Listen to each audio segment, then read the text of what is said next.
ചേട്ടന് ഈ ടാക്സി വണ്ടികളായതുകൊണ്ട് ജീവിക്കാൻ നല്ല വരുമാനം ഉണ്ടല്ലേ? സാധാരണക്കാരുടെ കാര്യമാ കഷ്ടം. പുറമേന്ന് നോക്കുന്നവർക്ക് മഞ്ഞ ബോർഡ് വെച്ച വണ്ടിയുള്ളവൻ മുതലാളി തൊഴിൽദാതാവ്. ഒരെണ്ണം സ്വന്തമായി ഒന്ന് എടുത്തു നോക്കണം, അപ്പൊ അറിയാൻ കഷ്ടപ്പാട്. ഇൻഷുറൻസ് തുക കേട്ടാൽ നിങ്ങളുടെ തല കറങ്ങും. പിന്നെ വർഷം തോറുമുള്ള റീടെസ്റ്റ് ഫീസ്, സ്പെയർ പാർട്സ് വില ഒക്കെ എങ്ങോട്ട് പോകണമെന്ന് ഒരു പിടിയില്ല. പിന്നെ തോന്നുംപടിയാണ് നാട്ടിലെ നിയമം മാറുന്നത്. എന്തെങ്കിലും എതിർത്താ പിന്നെ പെർമിറ്റും കാണില്ല, രജിസ്ട്രേഷനും കാണില്ല, MVD കയറി മെയ്യും. പിന്നെ ടാക്സ് പുതുക്കാൻ ക്ഷേമനിധി എന്നൊരു സാധനം. അത് കഴിഞ്ഞു ടാക്സികൾക്ക് വർക്ക് ചെയ്യാത്ത പാനിക് ബട്ടന്റെ ഫീസ് അടക്കണം.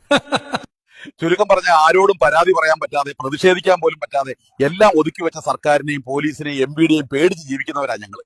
സർക്കാർ വണ്ടികൾ പുകയും ഇൻഷുറൻസും ഇല്ലാതെ ഓടിയാലും ആർക്കും പിഴയിടണ്ട. പക്ഷെ നമ്മുടെ വണ്ടികൾക്ക് ഒരു ദിവസം പോലും ഇളവില്ല. അതുകൊണ്ട് വണ്ടി ഉള്ളവരുടെ കഷ്ടപ്പാടും ടെൻഷനും അറിയാൻ ഒരു മഞ്ഞ നമ്പർ ബോർഡുള്ള വണ്ടി ഒരെണ്ണം വാങ്ങി കുറച്ചു നാളൊന്ന് കൊണ്ടു നടന്നാൽ മതി. മനസ്സിലാവും കാര്യങ്ങൾ.